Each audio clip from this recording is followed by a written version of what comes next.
News express ಎಟ್ 6ಗೆ ಸ್ವಾಗತ. ನಾನು ಸುಕನ್ಯಾ. ಮೊಬೈಲ್ನಲ್ಲಿ ರೇಖಾ ಕದಿರೇಶ್ ಹತ್ಯೆಯ ಭೀಕರ ದೃಶ್ಯ ಸೆರೆ. ರಕ್ತ ಅಂಟಿದ ಕೈಗಳಲ್ಲೇ ಆರೋಪಿಗಳ ಆಟಾಟೋಪ ಹೇಗಿತ್ತು? ಸಾಹುಕಾರರ ಸುತ್ತೂರು ಮಠದ ಭೇಟಿ ಹಿಂದಿನ ಹಕೀಕತ್ತಾದ್ರೂ ಏನು? ಇದೆಲ್ಲವನ್ನ ನೋಡೋಣ. ಬರ್ಬರ ಹತ್ಯೆಯಾದ 24 ಗಂಟೆಗಳಲ್ಲೇ ಆರೋಪಿಗಳನ್ನ ಖಾಕಿ ಬೇಟೆಯಾಡಿದ ಹೇಗೆ? ರಾತ್ರಿಯಿಂದ ಪೊಲೀಸರು ಹೇಗೆಲ್ಲ ತಲಾಶ್ ನಡೆಸಿದ್ದರು? ಹಂತಕರು ಆಟೋದಲ್ಲಿ ಬೆಂಗಳೂರಿನ ಎಲ್ಲೆಲ್ಲಿ ಸುತ್ತಾಡಿದ್ದರು? ನೋಡೋಣ ಹಂತಕರ ಬೇಟೆ ನ್ಯೂಸ್ ಎಕ್ಸ್‌ಪ್ರೆಸ್ನಲ್ಲಿ. ಇಡೀ ಬೆಂಗಳೂರನ್ನೇ ಬೆಚ್ಚಿ ಬೀಳಿಸಿದ ಮಾಜಿ ಕಾರ್ಪೊರೇಟರ್ ರೇಖಾ ಕದಿರೇಶ್ ಕೊಲೆ ಪ್ರಕರಣ ಆರೋಪಿಗಳು ಖಾಕಿ ಬಲೆಗೆ ಬಿದ್ದಿದ್ದಾರೆ. ಬೆಂಗಳೂರಿನ ಕಾಮಾಕ್ಷಿಪಾಳ್ಯ ಪೊಲೀಸ್ ಠಾಣಾ ವ್ಯಾಪ್ತಿಯಲ್ಲಿ ಪೀಟರ್ ಸೂರ್ಯನನ್ನ ಅರೆಸ್ಟ್ ಮಾಡಲಾಗಿದೆ. ಸುಂಕದಕಟ್ಟೆಯ ಶನಿ ಮಹಾತ್ಮ ದೇವಸ್ಥಾನದ ಬಳಿ ಬಂಧನಕ್ಕೆ ಮುಂದಾದ ವೇಳೆ ಪಿಎಸ್ಐ ಮತ್ತು ಕಾನ್ಸ್ಟೇಬಲ್ ಮೇಲೆ ಹಲ್ಲೆ ಮಾಡಿ ಪರಾರಿಯಾಗಲು ಯತ್ನಿಸಿದ್ದಾರೆ. ಶರಣಾಗುವಂತೆ ಸೂಚಿಸಿದ್ರೂ ಕೇಳಲಿಲ್ಲ. ಹೀಗಾಗಿ ಫೈರಿಂಗ್ ಮಾಡಿ ಬಂಧಿಸಲಾಗಿದೆ.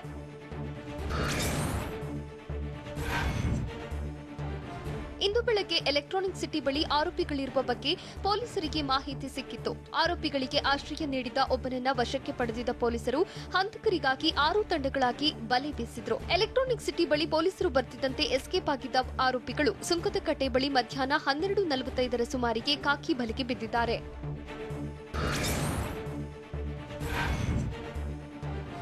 ರಾತ್ರಿ ಒಟ್ಟು 50ಕ್ಕೂ ಹೆಚ್ಚು ಜನರನ್ನ ವಶಕ್ಕೆ ಪಡೆದಿದ್ದ ಪೊಲೀಸರು ರಾತ್ರಿ ಪೂರ್ತಿ ವಿಚಾರಣೆ ನಡೆಸಿದ್ರು. ಮೊದಲ ಹಂತದ ವಿಚಾರಣೆ ಬಳಿಕ 39 ಜನರನ್ನ ವಶದಲ್ಲಿ ಇಟ್ಕೊಂಡು ವಿಚಾರಣೆ ಮಾಡಿದ್ರು. ಈ ವೇಳೆ ನೇರವಾಗಿ ಪೀಟರ್ ಸಂಪರ್ಕ ಹೊಂದಿದ್ದ ವ್ಯಕ್ತಿಯೊಬ್ಬನನ್ನ ಪೊಲೀಸರು ವಶಕ್ಕೆ ಪಡೆದಿದ್ರು. ಆತನಿಂದ ಹೆಚ್ಚಿನ ಮಾಹಿತಿ ಸಂಗ್ರಹಿಸಿ ಕಾರ್ಯಾಚರಣೆ ನಡೆಸಿದ್ರು. ಎಲೆಕ್ಟ್ರಾನಿಕ್ ಸಿಟಿ, ಹೊಸೂರು ರಸ್ತೆ, ಸಿಂಗೇನ ಅಗ್ರಹಾರ, ಚಂದಾಪುರ, ವರ್ತೂರು, ಹೊಸಕೂರು ಬಳಿ ಹುಡುಕಾಡಿದ್ರು. ನಿನ್ನೆ ರೇಖಾ ಕದಿರೇಶ್ ಉಸಿರು ನಿಲ್ಲಿಸಿದ ಆರೋಪಿಗಳು ಘಟನೆ ಬಳಿಕ ಒಂದು ಕಡೆ ನಿಲ್ಲದೆ ತಿರುಗಾಡುತ್ತಲೇ ಇದ್ರು.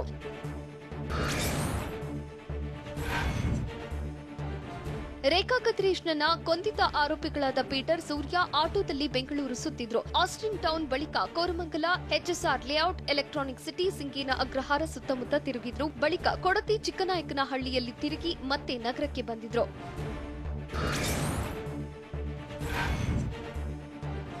ಆರೋಪಿಗಳು ಆಟೋದಲ್ಲಿ ತಿರುಗಾಡುತ್ತಿದ್ದಾರೆ ಎಂದು ಬೆಳಗಿನ ಜಾವ 3:30 ಸುಮಾರಿಗೆ ಪೊಲೀಸರಿಗೆ ಮಾಹಿತಿ ಗೊತ್ತಾಗಿದೆ.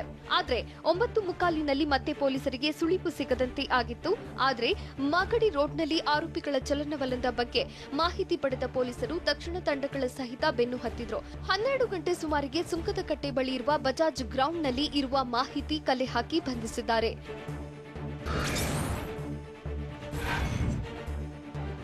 ರೇಖಾ ಕದಿರೇಶ್ ಹತ್ಯೆ ಪ್ರಕರಣದ ತನಿಖೆ ತೀವ್ರಗೊಂಡಿದ್ದು A1 ಮತ್ತು A2 ಆರೋಪಿಗಳನ್ನು ಪೊಲೀಸರು ಖೆಡ್ಡಾಗೆ ಬೀಳಿಸಿದ್ದಾರೆ. ಈ ಬಗ್ಗೆ ಪ್ರತಿಕ್ರಿಯಿಸಿರುವ ನಗರ ಪೊಲೀಸ್ ಆಯುಕ್ತ ಕಮಲ್ ಪಂತ್, ಪ್ರಕರಣದಲ್ಲಿ ಅನುಮಾನಿತರನ್ನ ಪಟ್ಟಿ ಮಾಡಲಾಗಿದ್ದು ಪ್ರಮುಖ 2 ಆರೋಪಿಗಳನ್ನು ಬಂಧಿಸಲಾಗಿದೆ ಅಂತ ಹೇಳಿದ್ರು. ಬಹಳಷ್ಟು ಶ್ರಮ ವಹಿಸಿ ನಮ್ಮ ಪೊಲೀಸರು ಆರೋಪಿಗಳನ್ನು ಹುಡುಕಾಡಿದ್ರು. ಹೆಚ್ಚುವರಿ ಪೊಲೀಸ್ ಆಯುಕ್ತ ಮುರುಗನ್ ನೇತೃತ್ವದಲ್ಲಿ ತನಿಖೆ ಮಾಡಲಾಗುತ್ತಿತ್ತು. ಕಾಮಾಕ್ಷಿಪಾಳ್ಯ ವ್ಯಾಪ್ತಿಯಲ್ಲಿ 2 ಆರೋಪಿಗಳ ಕಾಲಿಗೆ ಗುಂಡು ಹಾರಿಸಿ ವಶಕ್ಕೆ ಪಡೆಯಲಾಗಿದೆ ಎಂದು ಕಮಲ್ ಪಂತ್ ಹೇಳಿದ್ರು.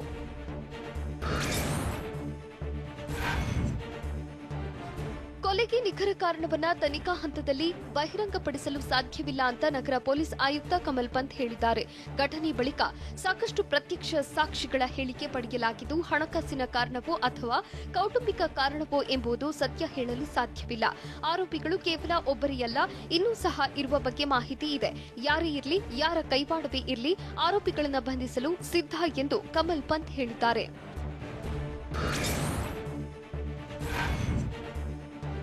ಬಿಬಿಎಂಪಿ ಮಾಜಿ ಸದಸ್ಯೆ ರೇಖಾ ಕದಿರೇಶ್ ಕೊಲೆ ಪ್ರಕರಣ ಸಂಬಂಧ ರೇಖಾ ಸಂಬಂಧಿ ಸಂಜಯ್ ದೂರಿನ ಮೇರೆಗೆ ಬೆಂಗಳೂರಿನ ಕಾಟನ್ಪೇಟೆಯಲ್ಲಿ ಎಫ್ಐಆರ್ ದಾಖಲಿಸಲಾಗಿದೆ. ಕಾಟನ್ಪೇಟೆಯ ಅಂಜಿನಪ್ಪ ಗಾರ್ಡನ್ ಬಳಿ ಹತ್ಯೆಯಾಗಿದೆ.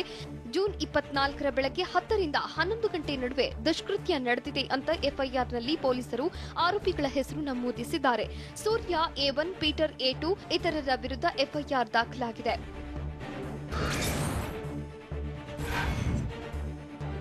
ಟಿಆರ್ ಮಿಲ್ ಚಿತಾಗಾರದಲ್ಲಿ ರೇಖಾ ಕದಿರೇಶ್ ಶವ ಸಂಸ್ಕಾರ ನೆರವೇರಿಸಲಾಗಿದೆ. ಬೆಂಗಳೂರಿನ ಚಾಮರಾಜಪೇಟೆಯ ಟಿಆರ್ ಮಿಲ್ ಚಿತಾಗಾರದಲ್ಲಿ ರೇಖಾ ಕದಿರೇಶ್ ಚಿತೆಗೆ ಪುತ್ರ ಅಗ್ನಿ ಸ್ಪರ್ಶ ಮಾಡಿದ. ಇತ್ತ ರೇಖಾ ಕದಿರೇಶ್ ಅಂತ್ಯಕ್ರಿಯೆ ಮುಕ್ತಾಯವಾಗ್ತಿದ್ದಂತೆ ಅತ್ತ ಆರೋಪಿಗಳು ಅಂಧರಾದ್ರು.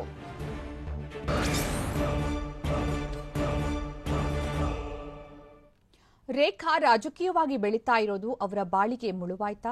ರೇಖಾ ವಿರುದ್ಧ ಕದಿರೇಶ್ ಕುಟುಂಬಸ್ಥರೇ ಕತ್ತಿಮಸ್ತಿದ್ದು ಯಾಕೆ? ಮಾಜಿ ಕಾರ್ಪೊರೇಟರ್ ಹತ್ಯೆಗೆ ಸ್ಕೆಚ್ ಹಾಕಿದ್ದವರು ಯಾರ್ಯಾರು ನೋಡೋಣ ಇನ್ಸೈಡ್ ಕಹಾನಿ ನ್ಯೂಸ್ ಎಕ್ಸ್‌ಪ್ರೆಸ್‌ನಲ್ಲಿ. ಮಾಜಿ ಕಾರ್ಪೊರೇಟರ್ ರೇಖಾ ಹತ್ಯೆ ಕೇಸ್ಗೆ ಕ್ಷಣಕ್ಕೊಂದು ಟ್ವಿಸ್ಟ್ ಸಿಗ್ತಿದೆ. ರೇಖಾ ಕದಿರೇಶ್ ಹತ್ಯೆ ಬಗ್ಗೆ ಪೊಲೀಸರು ತನಿಖೆ ಚುರುಕುಗೊಳಿಸಿದ್ದು, ತನಿಖೆಯಲ್ಲಿ ಆರೋಪಿಗಳ ಸ್ಫೋಟಕ ಮಾಹಿತಿ ಬಯಲಾಗ್ತಿದೆ. ಕಳೆದ 6-7 ತಿಂಗಳಿನಿಂದ ಸ್ಕೆಚ್ ಹಾಕಿದ್ದ ಆರೋಪಿಗಳು ಪಕ್ಕಾ ಪ್ಲಾನ್ ಮಾಡಿ ಹತ್ಯೆ ಮಾಡಿದ್ದಾರೆ. ಹತ್ಯೆ ಡೀಲ್ನ ಎಲ್ಲಾ ಮಾಹಿತಿ ಸಂಗ್ರಹಿಸಿರುವ ಪೊಲೀಸರು ಫೈರಿಂಗ್ ಮಾಡಿ ಆರೋಪಿಗಳಾದ ಪೀಟರ್, ಸೂರ್ಯನನ್ನ ಬಂಧಿಸಿದ್ದಾರೆ.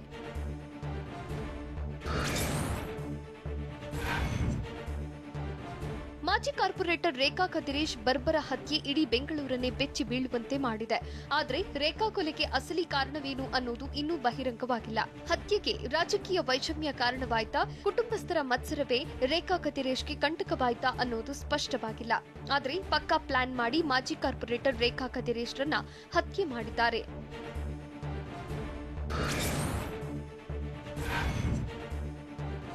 ರೇಖಾ ಕದಿರೇಶ್ ಹತ್ಯೆ ಹಿಂದೆ ರಾಜಕೀಯ ವೈಷಮ್ಯದ ಅನುಮಾನ ವ್ಯಕ್ತವಾಗಿದ್ದು, ಕುಟುಂಬಸ್ಥರ ರಾಜಕೀಯ ಮತ್ಸರದಿಂದಲೂ ಕೊಲೆ ನಡೆದಿರೋ ಶಂಕೆ ಇದೆ. ಪಕ್ಕಾ ಪ್ಲಾನ್ ಮಾಡಿಕೊಂಡು ರೇಖಾ ಕದಿರೇಶ್ ಮರ್ಡರ್ ಮಾಡಿದ್ದಾರೆ. ಕದಿರೇಶ್ ಹತ್ಯೆ ಬಳಿಕ ರೇಖಾ ಅಧಿಕಾರ ಅನುಭವಿಸ್ತಾ ಇದ್ರು. ಇದೇ ಕಾರಣಕ್ಕೆ ಕುಟುಂಬದಲ್ಲಿ ಮತ್ಸರ ಬೆಳೆದಿದ್ದು, ಪತಿ ಹತ್ಯೆ ಸಂಬಂಧಿಗಳಿಂದ ರೇಖಾ ಅಂತರ ಕಾಯ್ದುಕೊಂಡಿದ್ರು. ಇದರಿಂದಲೂ ಕದಿರೇಶ್ ಸಂಬಂಧಿಕರು ಅಸಮಾಧಾನ ಹೊಂದಿದ್ರು.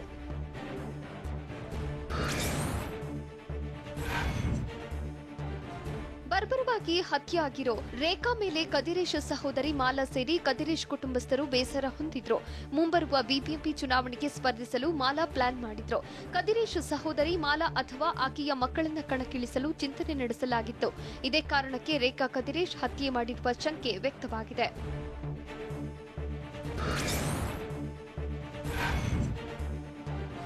ರೇಖಾ ಕದಿರೇಶ್ ಕೊಲೆ ಬೆನ್ನು ಹತ್ತಿದ ಪೊಲೀಸರಿಗೆ ಹಲವು ಮಾಹಿತಿ ಸಿಕ್ಕಿದೆ. ಕಾಟನ್ಪೇಟೆಯಲ್ಲಿ ಸದ್ದಿಲ್ಲದೆ ಕೊಂಚವೂ ಸುಳಿವು ಸಿಗದಂತೆ ಕದಿರೇಶ್ ಕುಟುಂಬ ಆಧಿಪತ್ಯ ಸ್ಥಾಪಿಸಿತ್ತು. ಬರೋಬ್ಬರಿ 20 ವರ್ಷ ಕಳ್ಳಭಟ್ಟಿ ದಂಧೆ ನಡೆಸಿದ್ದು, ಕುಟುಂಬದ ಹಲವರ ವಿರುದ್ಧ ಕಳ್ಳಭಟ್ಟಿ ಕೇಸ್ ದಾಖಲಾಗಿದೆ. ಜೊತೆಗೆ ಕೊಲೆ ಬೆದರಿಕೆ ಸೇರಿ ಹಲವು ಕೇಸ್ಗಳಿದ್ದು, ಕದಿರೇಶ್ ವಿರುದ್ಧವೂ 4ಕ್ಕೂ ಅಧಿಕ ಕೇಸ್ಗಳು ಇತ್ತು.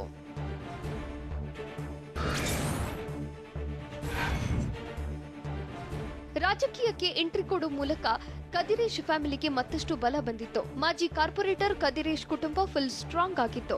ತಮ್ಮ ಕೃತಿಗಳ ಜೊತೆಗೆ ಸಮಾಜ ಸೇವೆ ಆರಂಭಿಸಿದ್ದ ಕದಿರೇಶ್ ಫ್ಯಾಮಿಲಿ ಬಲದೊಂದಿಗೆ ಬಿಬಿಎಂಪಿ ಚುನಾವಣೆಯಲ್ಲಿ ಗೆದ್ದಿದ್ರು. ಕದಿರೇಶ್ಗೆ ಅಧಿಕಾರ ಸಿಕ್ತಿದ್ದಂತೆ ತಮ್ಮ ಕೃತಿಗಳನ್ನ ಮರೆಮಾಚಿದ್ರು.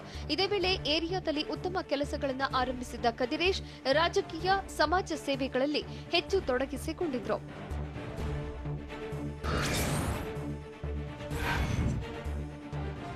ಅಧಿಕಾರದ ಗದ್ದುಗೆಯಲ್ಲೇ ಸಮಾಜ ಸೇವೆ ಮಾಡಿದ್ದ ಕದಿರೇಶ್ ಮೊದಲ ಹೆಂಡತಿ ಇರುವಾಗಲೇ ರೇಖಾರನ್ನ 2ನೇ ಮದುವೆಯಾಗಿದ್ರು.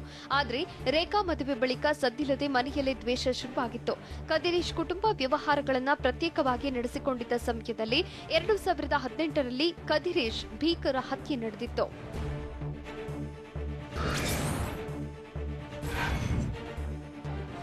ಕದಿರೇಶ್ ಹತ್ಯೆ ಬಳಿಕ ಚುನಾವಣೆಯಲ್ಲಿ ನಿಂತು ಗೆದ್ದಿದ್ದ ರೇಖಾ ಏರಿಯಾದಲ್ಲಿ ತನ್ನದೇ ಆದ ಹೊಸ ಛಾಪು ಮೂಡಿಸಿದ್ರು. ಸಮಾಜ ಸೇವೆ ಹಾಗೂ ಹಲವು ಕಾರ್ಯಕ್ರಮಗಳಿಂದ ಗುರುತಿಸಿಕೊಂಡಿದ್ರು. ಮುಂಬರುವ ಚುನಾವಣೆಯಲ್ಲೂ ರೇಖಾ ಕದಿರೇಶ್ಗೆ ಟಿಕೆಟ್ ಫಿಕ್ಸ್ ಅನ್ನೋ ಮಾತು ಅಧಿಕಾರದಲ್ಲಿದ್ದಾಗಲೇ ಶುರುವಾಗಿತ್ತು. ಹೀಗಾಗಿ ಸ್ಕೆಚ್ ಹಾಕಿ ರೇಖಾ ಕದಿರೇಶ್ರನ್ನ ಹತ್ಯೆ ಮಾಡಲಾಗಿದೆ.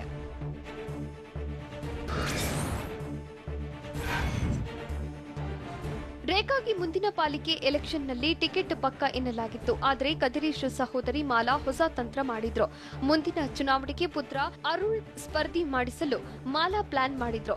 ಆದರೆ ಮಹಿಳಾ ಮೀಸಲು ಅಡಿ ಸ್ಪರ್ಧಿಸಲು ರೇಖಾ ಪ್ರತಿತಂತ್ರ ರೂಪಿಸಿದ್ರು. ಹೀಗಾಗಿ ಅರುಳ್ ಬದಲಾಗಿ ಆತನ ಪತ್ನಿಗೆ ಚುನಾವಣೆಯಲ್ಲಿ ನಿಲ್ಲಿಸಲು ಮುಂದಾಗಿದ್ರು. ಆದರೆ ಏರಿಯಾದಲ್ಲಿ ಹೆಚ್ಚು ಕೆಲಸ ಮಾಡಿದ್ರಿಂದ ರೇಖಾಗೆ ಹೆಚ್ಚು ಬೆಂಬಲ ಸಿಗೋ ಅನುಮಾನದಲ್ಲೇ ಸದ್ದಿಲ್ಲದೆ ಗುಂಪು ಒಂದಾಗಿತ್ತು.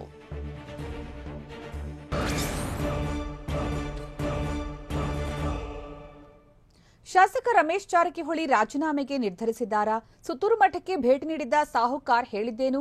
ಜಾರಕಿಹೊಳಿ ತಂತ್ರದ ಬಗ್ಗೆ ಬಿಜೆಪಿ ನಾಯಕರ ರಿಯಾಕ್ಷನ್ ಹೇಗಿತ್ತು? ನೋಡೋಣ ಪಟ್ಟಕ್ಕೆ ಫೈಟ್ ನ್ಯೂಸ್ ಎಕ್ಸ್‌ಪ್ರೆಸ್‌ನಲ್ಲಿ. ಶಾಸಕ ಸ್ಥಾನಕ್ಕೆ ರಾಜೀನಾಮೆ ನೀಡುತ್ತಾರೆ ಅಂತ ಹಬ್ಬಿದ್ದ ಸುದ್ದಿಗೆ ಶಾಸಕ ರಮೇಶ್ ಜಾರಕಿಹೊಳಿ ಸ್ಪಷ್ಟನೆ ಕೊಟ್ಟಿದ್ದಾರೆ. ನಾನು ಶಾಸಕ ಸ್ಥಾನಕ್ಕೆ ರಾಜೀನಾಮೆ ನೀಡಲು ನಿರ್ಧರಿಸಿದ್ದು ಸತ್ಯ. ಆದ್ರೆ ಕೆಲ ಹಿರಿಯರ ಸಲಹೆಯಂತೆ ರಾಜೀನಾಮೆ ತೀರ್ಮಾನ ಕೈಬಿಟ್ಟಿದ್ದೇನೆ ಅಂತ ಮೈಸೂರಿನ ಸುತ್ತೂರು ಶಾಖಾ ಮಠದಲ್ಲಿ ಹೇಳಿದ್ದಾರೆ. ಅಲ್ಲದೆ ಮನಸ್ಸು ನೊಂದು ರಾಜೀನಾಮೆ ಕೊಡಲು ನಿರ್ಧರಿಸಿದ್ದು ಸತ್ಯ ಅಂತ ಪದೇ ಪದೇ ಒತ್ತಿ ಹೇಳಿದ್ದಾರೆ. ಮುಂದುವರಿದು ಮಾತನಾಡಿದ ಶಾಸಕ ರಮೇಶ್ ಜಾರಕಿಹೊಳಿ, ರಾಜೀನಾಮೆ ಕೊಟ್ರೆ ನಾನು ಒಬ್ಬನೇ ಕೊಡ್ತೇನೆ. ನಾನು ಬಿಜೆಪಿ ಬಿಟ್ಟು ಕಾಂಗ್ರೆಸ್ ಸೇರೋ ಪ್ರಶ್ನೆಯೇ ಇಲ್ಲ. ಕಾಂಗ್ರೆಸ್ ಮುಳುಗುವ ಹಡಗು, ನಾನ್ಯಾಕ ಪಕ್ಷಕ್ಕೆ ಹೋಗ್ಲಿ? ಬಿಜೆಪಿ ಪಕ್ಷ ನನ್ನನ್ನ ಬಹಳ ಗೌರವಯುತವಾಗಿ ನಡೆಸಿಕೊಂಡಿದೆ. ನಾನು ಬಿಜೆಪಿಗೆ ದ್ರೋಹ ಬಗೆಯುವ ಕೆಲಸ ಎಂದಿಗೂ ಮಾಡುವುದಿಲ್ಲ. ನಾನು ಮುಂಬೈಗೆ ಹೋಗಿದ್ದು ಸತ್ಯ. ದೇವೇಂದ್ರ ಫಡ್ನವೀಸ್ ನನ್ನ ರಾಜಕೀಯ ಗಾಡ್ ಫಾದರ್. ಅವರ ಬಳಿ ನನ್ನ ಮನಸ್ಸಿನ ನೋವುಗಳನ್ನ ಹೇಳ್ಕೊಂಡಿದ್ದೇನೆ ಅಂತ ಮೈಸೂರಲ್ಲಿ ಮಾಜಿ ಸಚಿವ ರಮೇಶ್ ಜಾರಕಿಹೊಳಿ ತಿಳಿಸಿದ್ದಾರೆ. ಸರ್ಕಾರ ಬೀಳಿಸಿ ಸರ್ಕಾರ ರಚಿಸುವ ಶಕ್ತಿ ದೇವರು ಕೊಟ್ಟಿದ್ದಾನೆ. ಇಂತಹ ನಾನು ಸಚಿವನಾಗಲು ಲಾಬಿ ಮಾಡ್ತೀನಾ ಅಂತ ರಮೇಶ್ ಜಾರಕಿಹೊಳಿ ವಿಶ್ವಾಸದ ಮಾತನಾಡಿದ್ದಾರೆ. ಇನ್ನೊಬ್ಬರನ್ನ ಸಚಿವರನ್ನಾಗಿ ಮಾಡುವ ಶಕ್ತಿ ಇರುವವನು ನಾನು. ಇಂತಹ ನಾನು ಸಚಿವನಾಗೋಕೆ ಲಾಬಿ ಮಾಡ್ತೀನಾ? ಇರುವ ಶಾಸಕ ಸ್ಥಾನವನ್ನೇ ಬಿಡುವ ಚಿಂತನೆ ಮಾಡಿದವನು ನಾನು. ಹಾಗಾಗಿ ಸಚಿವ ಸ್ಥಾನದ ಲಾಬಿ ಮಾಡೋ ಪ್ರಶ್ನೆಯೇ ಇಲ್ಲ ಅಂತ ಮೈಸೂರಲ್ಲಿ ರಮೇಶ್ ಜಾರಕಿಹೊಳಿ ಹೇಳಿದ್ದಾರೆ. ಶಾಸಕ ರಮೇಶ್ ಜಾರಕಿಹೊಳಿ ಸಿಎಂ ಬಿಎಸ್ವೈ ಪರ ಬ್ಯಾಟಿಂಗ್ ಮಾಡಿದ್ದಾರೆ. ಬಿಎಸ್ವೈ ನಮ್ಮ ಮುಂದಿನ 2 ವರ್ಷದ ಸಿಎಂ ಸ್ಥಾನದ ಅವಧಿಯನ್ನ ಪೂರೈಸುತ್ತಾರೆ ಅಂತ ಜಾರಕಿಹೊಳಿ ಹೇಳಿದ್ದಾರೆ. ಅಲ್ಲದೆ ಮುಂದಿನ ವಿಧಾನಸಭಾ ಚುನಾವಣೆ ಸಿಎಂ ಬಿಎಸ್ವೈ ನೇತೃತ್ವದಲ್ಲೇ ನಡೆಯಲಿದ್ದು ನಾವು ಮತ್ತೆ ಅಧಿಕಾರಕ್ಕೆ ಬರ್ತೇವೆ ಅಂತ ರಮೇಶ್ ಜಾರಕಿಹೊಳಿ ವಿಶ್ವಾಸದ ಮಾತುಗಳನ್ನಾಡಿದ್ದಾರೆ. ಶಾಸಕ ಸ್ಥಾನಕ್ಕೆ ರಾಜೀನಾಮೆ ನೀಡುವುದು ನಿಜ, ಆದ್ರೆ ಇವತ್ತೇ ಅಲ್ಲ, ಇನ್ನೊಂದೆರಡು ದಿನ ಟೈಮ್ ಬೇಕು ಅಂತ ರಮೇಶ್ ಜಾರಕಿಹೊಳಿ ಹೇಳಿದ್ದಾರೆ. ಮೈಸೂರಿನಿಂದ ವಾಪಸ್ಸಾದ ಬಳಿಕ ಬೆಳಗಾವಿಯಲ್ಲಿ ಮಾತನಾಡಿದ ಅವರು, ರಾಜೀನಾಮೆ ಕೊಡುವುದರ ಬಗ್ಗೆ ಆಂತರಿಕವಾಗಿ ಮಿತ್ರ ಮಂಡಳಿ ಜೊತೆ ಮಾತನಾಡಿದೆ. ಆದ್ರೆ ಅದು ಮಾಧ್ಯಮಕ್ಕೆ ಲೀಕ್ ಆಗಿದೆ. ಮುಂಬೈಗೆ ಹೋಗಿದ್ದರ ಹಿಂದೆ ರಾಜಕಾರಣ ಇದೆ, ಅದರಲ್ಲಿ ಏನು ಮುಚ್ಚುಮರೆ ಇಲ್ಲ ಅಂತ ತಿಳಿಸಿದ್ರು. ಮಠಕ್ಕೆ ಹೋದ್ರೆ ಮಂತ್ರಿಗಿರಿ ಸಿಗುತ್ತೆ ಅಂದ್ರೆ ಕ್ಯೂ ನಿಲ್ತಿದ್ರು. ರಾಜಕೀಯದಲ್ಲಿ ಯಾರೂ ಸನ್ಯಾಸಿಗಳಲ್ಲ, ಪ್ರಯತ್ನ ಮಾಡ್ತಾರೆ. ಸಚಿವ ಕೆಎಸ್ ಈಶ್ವರಪ್ಪ ಹೇಳಿದ್ದಾರೆ. ರಮೇಶ್ ಜಾರಕಿಹೊಳಿ ಸುತ್ತೂರು ಮಠಕ್ಕೆ ಭೇಟಿ ಕೊಟ್ಟ ಬಗ್ಗೆ ಕೆಎಸ್ ಈಶ್ವರಪ್ಪ ಪ್ರತಿಕ್ರಿಯೆ ಕೊಟ್ಟಿದ್ದು ಪರೋಕ್ಷವಾಗಿ ಜಾರಕಿಹೊಳಿಗೆ ಬೆಂಬಲ ಸೂಚಿಸಿದ್ದಾರೆ. ಆಶೀರ್ವಾದ ಪಡೆಯಲು ಅವರು ಮಠಕ್ಕೆ ಹೋಗಿರಬಹುದು, ಯಾರ್ ಬೇಕಾದ್ರೂ ಹೋಗಿ ಆಶೀರ್ವಾದ ಪಡೆಯಬಹುದು. ಮಂತ್ರಿಯಾಗಲು ಮಠಕ್ಕೆ ಭೇಟಿ ನೀಡಿದ್ದಾರೆ ಅನ್ನೋಕೆ ಸಾಧ್ಯವಿಲ್ಲ ಅಂತ ಸಚಿವ ಕೆಎಸ್ ಈಶ್ವರಪ್ಪ ಹೇಳಿದ್ದಾರೆ.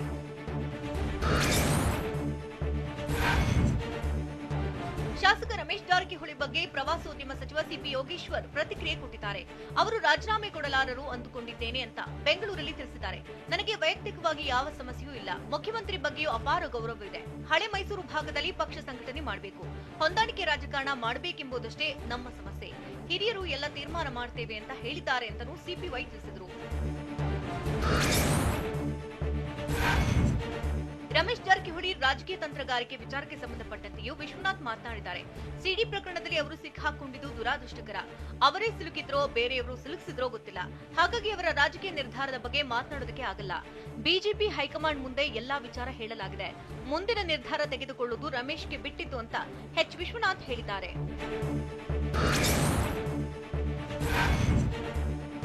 ಮದುವೆನೇ ಆಗಿಲ್ಲ, ಮಕ್ಕಳು ಆಗಿಲ್ಲ, ಆಗಲೇ ಬಟ್ಟೆ ಚಿಂತೆ. ಹೀಗೆ ರಾಜ್ಯ ಕಾಂಗ್ರೆಸ್ ನಾಯಕರು ತಿರುಕನ ಕನಸು ಕಾಣ್ತಿದ್ದಾರೆ ಅಂತ ತುಮಕೂರಲ್ಲಿ ಕಂದಾಯ ಸಚಿವ ಆರ್ ಅಶೋಕ್ ವಾಗ್ದಾಳಿ ನಡೆಸಿದ್ದಾರೆ. ರಾಹುಲ್ ಗಾಂಧಿ ಹೆಸರು ಹೇಳಿದ್ರೆ 4 ಮತಗಳು ಬೀಳೋದಿಲ್ಲ. ಕರ್ನಾಟಕದಲ್ಲಿ 20 ವರ್ಷ ಹೋದ್ರೂ ಕಾಂಗ್ರೆಸ್ ತಲೆ ಎತ್ತಲ್ಲ. ಸಿಎಂ ಅಭ್ಯರ್ಥಿ ಸ್ಥಾನಕ್ಕೆ ಈಗಲೇ 6 ಜನ ಟವಲ್ ಹಾಕಿದ್ದಾರೆ.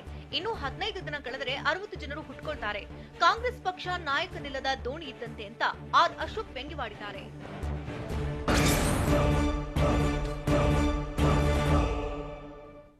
ರಾಜ್ಯದಲ್ಲಿ ಶಾಲಾರಂಭಕ್ಕೆ ಯಾವತ್ತು ಅಂತಿಮ ತೀರ್ಮಾನ ಕೈಗೊಳ್ಳಲಾಗುತ್ತೆ? ಸಚಿವ ಸುರೇಶ್ ಕುಮಾರ್ ಸಭೆಯಲ್ಲಿ ಜಿಲ್ಲಾ ನಿರ್ದೇಶಕರು ಮನವಿ ಮಾಡಿದ್ದೇನು?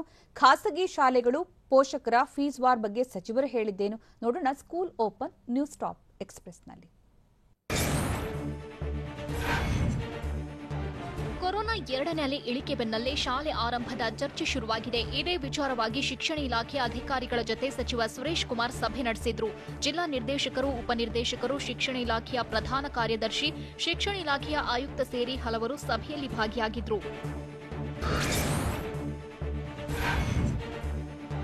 ಶಾಲೆ ಆರಂಭದ ಬಗ್ಗೆ ಸೋಮವಾರ ಅಂತಿಮ ತೀರ್ಮಾನ ಕೈಗೊಳ್ಳುತ್ತೇವೆ ಅಂತ ಸಚಿವ ಸುರೇಶ್ ಕುಮಾರ್ ತಿಳಿಸಿದ್ದಾರೆ. ಮುಂದಿನ ಸೋಮವಾರ ಆರೋಗ್ಯ ಇಲಾಖೆ ಜೊತೆ ಚರ್ಚಿಸಿ ಅಂತಿಮ ನಿರ್ಧಾರ ತೆಗೆದುಕೊಳ್ಳುತ್ತೇವೆ. ಇಂದು ಶಾಲೆ ಆರಂಭದ ಬಗ್ಗೆ ಚರ್ಚೆ ಮಾಡಿದ್ದೇವೆ. ರಾಜ್ಯದಲ್ಲಿ ಸದ್ಯ ವಿದ್ಯಾಗಮ ಶುರು ಮಾಡಿದ್ದು, ಕಲಿಕಾ ದಿನಚರಿ ಬಗ್ಗೆ ಕೂಡ ಯೋಚನೆ ಮಾಡಿದ್ದೇವೆ. ಶಾಲೆ ಆರಂಭದ ಬಗ್ಗೆ ತಜ್ಞರು ಅಭಿಪ್ರಾಯ ತಿಳಿಸಿದ್ದಾರೆ ಎಂದು ಸುರೇಶ್ ಕುಮಾರ್ ಹೇಳಿದರು.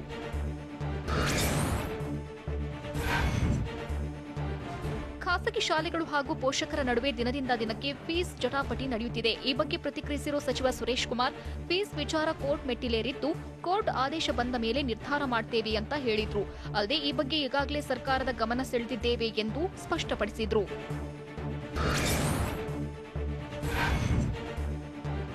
ಶಾಲೆ ಆರಂಭ ಮಾಡುವಂತೆ ಜಿಲ್ಲಾ ನಿರ್ದೇಶಕರು ಸಚಿವ ಸುರೇಶ್ ಕುಮಾರ್ಗೆ ಮನವಿ ಮಾಡಿದ್ದಾರೆ. ವಿದ್ಯಾರ್ಥಿಗಳು ಶಾಲೆಗೆ ಬರುವುದಕ್ಕೆ ಕಾತುರರಾಗಿದ್ದಾರೆ ಅಂತ ಸಚಿವ ಸುರೇಶ್ ಕುಮಾರ್ ನೇತೃತ್ವದಲ್ಲಿ ನಡೆದ ಸಭೆಯಲ್ಲಿ ಜಿಲ್ಲಾ ನಿರ್ದೇಶಕರು ತಿಳಿಸಿದ್ದಾರೆ. ಕಳೆದ 15 ತಿಂಗಳಿನಿಂದ ಮಕ್ಕಳು ಶಾಲೆ ಮುಖ ನೋಡಿಲ್ಲ. ಹೀಗಾಗಿ ಶಾಲೆ ಆರಂಭಕ್ಕೆ ಯೋಜನೆ ರೂಪಿಸುವಂತೆ ಸುರೇಶ್ ಕುಮಾರ್ಗೆ ಜಿಲ್ಲಾ ನಿರ್ದೇಶಕರು ಮನವಿ ಸಲ್ಲಿಸಿದ್ರು.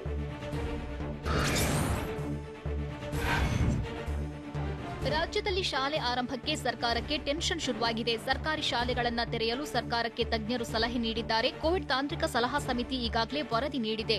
ತಾಂತ್ರಿಕ ಸಲಹಾ ಸಮಿತಿ ವರದಿ ಬೆನ್ನಲ್ಲೇ ತಜ್ಞರು ಸಲಹೆ ನೀಡಿದ್ದು, ಪ್ರಾಥಮಿಕ ಹಂತದಲ್ಲಿ ಸರ್ಕಾರಿ ಶಾಲೆಗಳನ್ನು ಮಾತ್ರ ಆರಂಭಿಸಿ ಅಂತ ಹೇಳಿದ್ದಾರೆ.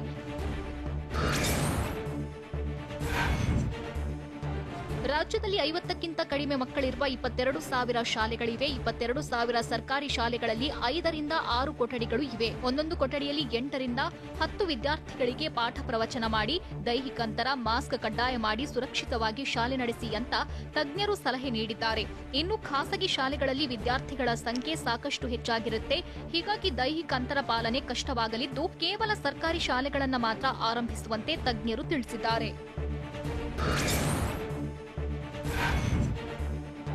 ಶಾಲೆ ಓಪನ್ ಮಾಡಿದ್ರೆ ಸರ್ಕಾರಿ ಶಾಲಾ ಮಕ್ಕಳ ಕಲಿಕೆಗೆ ಅನುಕೂಲ ಅಂತ ತಜ್ಞರು ಅಭಿಪ್ರಾಯಪಟ್ಟಿದ್ದಾರೆ. ಸರ್ಕಾರಿ ಶಾಲಾ ಮಕ್ಕಳಿಗೆ ಆನ್ಲೈನ್ ಕ್ಲಾಸ್ ವ್ಯವಸ್ಥೆಯೇ ಇಲ್ಲ. ಆನ್ಲೈನ್ ಕ್ಲಾಸ್ ಅಟೆಂಡ್ ಆಗಲು ಮಕ್ಕಳ ಬಳಿ ಮೊಬೈಲ್ ಇಲ್ಲ. ಪೋಷಕರು ಮಕ್ಕಳಿಗೆ ಮೊಬೈಲ್ ಕೊಡಿಸಿದ್ರೂ ನೆಟ್ವರ್ಕ್ ಸಿಗಲ್ಲ. ಅಲ್ಲದೆ ಖಾಸಗಿ ಶಾಲಾ ಮಕ್ಕಳಿಗೆ ಸಿಗೋ ಸೌಲಭ್ಯ ಸರ್ಕಾರಿ ಶಾಲಾ ಮಕ್ಕಳಿಗಿಲ್ಲ. ಹೀಗಾಗಿ ಈ ಎಲ್ಲಾ ಕಾರಣಗಳಿಂದ ತಜ್ಞರು ಸರ್ಕಾರಿ ಶಾಲೆ ಓಪನ್ಗೆ ಸಲಹೆ ನೀಡಿದ್ದಾರೆ.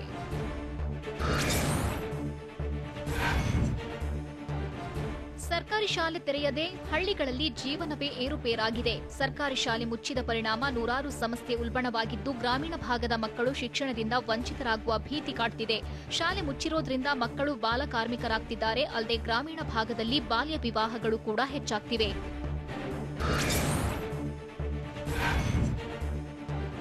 ಆನ್ಲೈನ್ ಕ್ಲಾಸ್ ಅಟೆಂಡ್ ಮಾಡೋಕೆ ಪರದಾಡುವ ಪರಿಸ್ಥಿತಿ ನಿರ್ಮಾಣವಾಗಿದೆ. ಹಳ್ಳಿಗಳಲ್ಲಿ ಸರಿಯಾದ ಉಪಕರಣ ಇಲ್ಲ, ಜೊತೆಗೆ ನೆಟ್ವರ್ಕ್ ಸಿಗ್ತಿಲ್ಲ. ಹೀಗಾಗಿ ಹಳ್ಳಿಗಳಲ್ಲಿ ಸರ್ಕಾರಿ ಶಾಲೆಗಳ ವಿದ್ಯಾರ್ಥಿಗಳ ಮೇಲೆ ಪರಿಣಾಮ ಬೀರ್ತಿದೆ. ಹೀಗಾಗಿ ಮೊದಲ ಹಂತದಲ್ಲಿ ಸರ್ಕಾರಿ ಶಾಲೆ ಆರಂಭಕ್ಕೆ ಸರ್ಕಾರಕ್ಕೆ ಶಿಕ್ಷಣ ತಜ್ಞರು ಸಲಹೆ ನೀಡಿದ್ದಾರೆ. ಸರ್ಕಾರಿ ಶಾಲೆಗಳಲ್ಲಿ ಮುನ್ನೆಚ್ಚರಿಕೆಯೊಂದಿಗೆ ಶಾಲೆ ಆರಂಭಿಸಲಿ, ಪ್ರಾಥಮಿಕ ಹಂತದಲ್ಲೇ ಸರ್ಕಾರಿ ಶಾಲೆ ಆರಂಭಿಸಿ ಅಂತ ತಿಳಿಸಿದ್ದಾರೆ.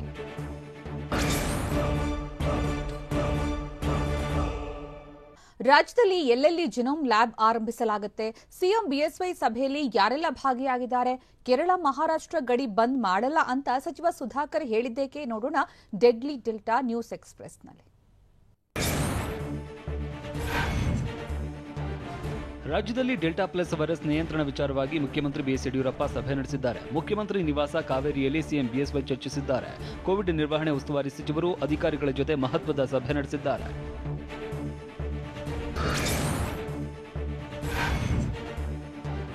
ಮುಖ್ಯಮಂತ್ರಿ ಬಿಎಸ್ ಯಡಿಯೂರಪ್ಪ ನೇತೃತ್ವದ ಸಭೆಯಲ್ಲಿ ಕೊರೋನಾ ಸೋಂಕು, ಡೆಲ್ಟಾ ಪ್ಲಸ್ ಕೇಸ್ಗಳ ಬಗ್ಗೆ ಚರ್ಚಿಸಲಾಗಿದೆ. ಈಗ ನಾವು ತೆಗೆದುಕೊಂಡಿರುವ ಕ್ರಮಗಳು ಸರಿಯಾಗಿ ಇದೆಯಾ, ಇನ್ನೂ ಮುಂಜಾಗ್ರತಾ ಕ್ರಮಗಳನ್ನು ತೆಗೆದುಕೊಳ್ಬೇಕಾ ಅಂತ ಸಭೆಯಲ್ಲಿ ಚರ್ಚೆ ಮಾಡ್ತೀವಿ. ಟೆಸ್ಟ್ ಹೆಚ್ಚಳ ಮಾಡಬೇಕಾ, ಮತ್ತೆ ಏನಾದರೂ ಕ್ರಮಗಳನ್ನು ತೆಗೆದುಕೊಳ್ಬೇಕಾ ಅನ್ನೋದನ್ನ ಸಮಾಲೋಚನೆ ಮಾಡ್ತೇವೆ ಅಂತ ಸುಧಾಕರ್ ಹೇಳಿದ್ರು.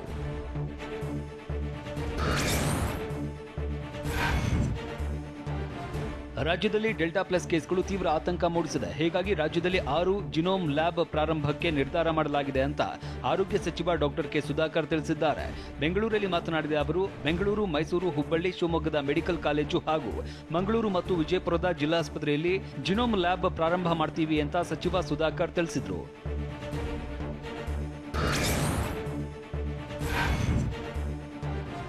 ಡೆಲ್ಟಾ ಪ್ಲಸ್ ಸೋಂಕಿತರಿಗೆ ಯಾರಿಗೂ ಗಂಭೀರ ಸಮಸ್ಯೆಯಾಗಿಲ್ಲ ಅಂತ ಬೆಂಗಳೂರಿನಲ್ಲಿ ಆರೋಗ್ಯ ಸಚಿವ ಡಾಕ್ಟರ್ ಕೆ ಸುಧಾಕರ್ ತಿಳಿಸಿದ್ರು. ಮೈಸೂರಿನಲ್ಲಿ ಇದ್ದ ಸೋಂಕಿತನಿಗೆ ಗುಣಲಕ್ಷಣಗಳೇ ಇರಲಿಲ್ಲ. ಬೆಂಗಳೂರಿನ ಸೋಂಕಿತನ ಸಂಪರ್ಕಿತರಿಗೆ ಸೋಂಕು ತಗುಲಿಲ್ಲ. ಡೆಲ್ಟಾ ಪ್ಲಸ್ ಸೋಂಕಿನ ಬಗ್ಗೆ ತಜ್ಞರು ಸಲಹೆ ಕೊಟ್ಟಿದ್ದು ಚಿಕಿತ್ಸಾ ವಿಧಾನ ಸ್ವಲ್ಪ ಬದಲಿಸುವಂತೆ ಸೂಚನೆ ನೀಡಿದ್ದಾರೆ. ಔಷಧ ಬದಲಿಸುವಂತೆ ಸೂಚನೆ ನೀಡಿದ್ದಾರೆ ಅಂತ ಸಚಿವ ಕೆ ಸುಧಾಕರ್ ಹೇಳಿದ್ರು.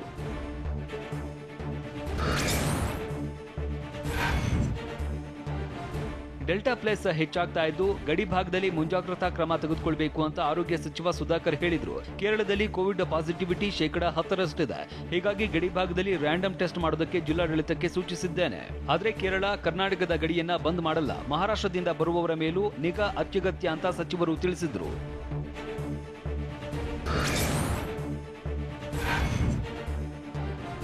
ಡೆಲ್ಟಾ ಪ್ಲಸ್ ಪ್ರಭೇದದ ಕೊರೋನಾ ವೈರಸ್ಗೂ ಕೋವ್ಯಾಕ್ಸಿನ್ ಮತ್ತು ಕೋವಿಶೀಲ್ಡ್ ಲಸಿಕೆಗಳೇ ಮದ್ದು ಅಂತ ತಜ್ಞರು ಹೇಳಿದ್ದಾರೆ. ಲಸಿಕೆಗಳು ರೋಗದ ತೀವ್ರ ಗಂಭೀರತೆಯನ್ನ ತಡೆಯಲಿದೆ. ಈ ಲಸಿಕೆಗಳನ್ನ ಹಾಕಿಸಿಕೊಂಡವರಲ್ಲಿ ಡೆಲ್ಟಾ ಪ್ಲಸ್ ಕಾಣಿಸಿಕೊಂಡರೆ ಹೆಚ್ಚಿನ ಪರಿಣಾಮ ಬೀರುವುದಿಲ್ಲ. ಕೋವಿಡ್ ಲಸಿಕೆ ಹಾಕಿಸಿಕೊಂಡರೆ ಆಸ್ಪತ್ರೆಗೆ ದಾಖಲಾಗುವುದನ್ನು ತಡೆಯಬಹುದು ಅಂತ ತಜ್ಞರು ಹೇಳಿದ್ದಾರೆ. 1 ಡೋಸ್ ಲಸಿಕೆ ಹಾಕಿಸಿಕೊಂಡರೂ ರೋಗ ನಿರೋಧಕ ಶಕ್ತಿ ವೃದ್ಧಿಸುತ್ತದೆ ಅಂತ ಭಾರತದ ಐಸಿಎಂಆರ್ ಮಾಜಿ ಮುಖ್ಯಸ್ಥ ರಾಮನ್ ಗಂಗಾಖೇಡ್ಕರ್ ಹೇಳಿದ್ದಾರೆ.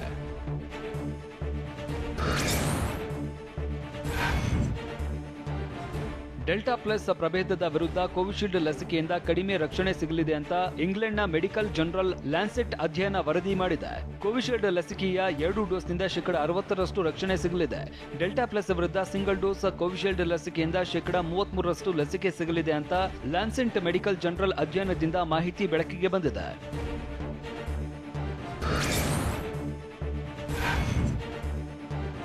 ಭಾರತದಲ್ಲಿ ಸುಮಾರು 45,000 ಕೊರೋನಾ ಸ್ಯಾಂಪಲ್ಗಳ ಜೆನೋಮ್ ಸೀಕ್ವೆನ್ಸಿಂಗ್ ಮಾಡಲಾಗಿದೆ. ಇವುಗಳ ಪೈಕಿ 43 ಸ್ಯಾಂಪಲ್ಗಳಲ್ಲಿ ಮಾತ್ರ ಡೆಲ್ಟಾ ಪ್ಲಸ್ ಪ್ರಭೇದದ ವೈರಸ್ ಪತ್ತೆಯಾಗಿದೆ. ಮಹಾರಾಷ್ಟ್ರದಲ್ಲಿ 21, ಮಧ್ಯಪ್ರದೇಶದಲ್ಲಿ 6, ಕೇರಳದಲ್ಲಿ 3, ಕರ್ನಾಟಕದಲ್ಲಿ 2, ಆಂಧ್ರಪ್ರದೇಶ, ತಮಿಳುನಾಡಿನ 4ರಲ್ಲಿ ಡೆಲ್ಟಾ ಪ್ಲಸ್ ಪ್ರಭೇದದ ವೈರಸ್ ಪ್ರಕರಣಗಳು ಪತ್ತೆಯಾಗಿದೆ. ತಮಿಳುನಾಡಿನ Chennai, Kanchipuram, ಮದುರೈನಲ್ಲಿ delta plus virus ದೃಢಪಟ್ಟಿದೆ.